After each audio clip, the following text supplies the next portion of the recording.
And this was back in the other side of the Mandela effect before, like, the last universe we were living in was destroyed, and then we merged to this one because this was molecularly, like, the closest to our last reality. So on the other side of the Mandela effect, people did like episode 1 a lot. Or this was at least before the collective consciousness had, like, really developed, and also the people who didn't like episode 1 from the beginning felt confident enough to come out of the closet and just say so. I remember way back when, before that shift in the Mandela effect, people really did like episode 1. And me, being 10 years old at the time, I was just glad that there was new Star Wars. I was absolutely stoked because I saw the movies when I was 7. That's the way that I saw it. Yeah, on VHS. The 95 release where one of them's got Stormtrooper's head, the other one's got Vader, the other one's got Yoda. And then a couple of years later, oh snaps, yeah, George Lucas was not bullshitting. He really threw out some more Star Wars. I was delighted. I was 18 when The New Hope came out. No, Phantom Menace came out. And it was exciting to be a part of that. But then at the end, you realized, oh, well, yeah, it was a good movie, but it really didn't hold up to everything that you expected it to be. And then characters like Jar Jar Binks kind of killed it for me. Like, I don't really like that one character.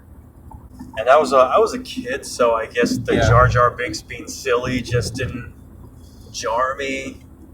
Yeah, I guess Jar Jar was just a larger version of myself because I was a spaz as a 10-year-old. Like, you asked my parents, me, 10, 11 years old, absolutely, I was a spaz.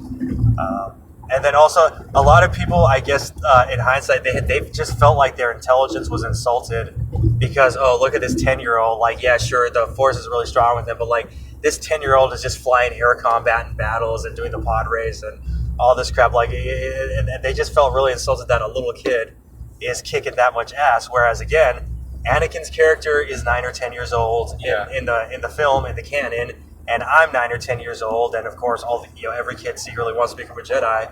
So in my 10-year-old brain, it just made perfect sense. Like, yes, of course, this 10-year-old like myself is saving the galaxy. Like, I would do the same thing if I was in the same position. Like, I didn't even bat an eye, not a second thought. Like, just immediately it clicked. Yeah. Like, of course, this makes sense. Whereas going back and watching episode 1, I love watching anything with Natalie Portman. Yeah.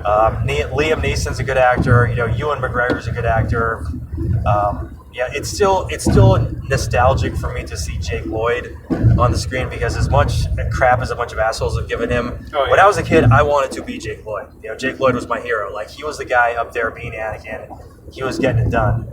So I do enjoy watching that in hindsight. Although as an adult, I do start to think, man, a 10-year-old kicking this much ass, like, that's not just that. That's kind of lame. A 10-year-old's getting the look at from Natalie Portman. Oh yeah, that's right. A 10-year-old is kicking that much ass, and Natalie Portman.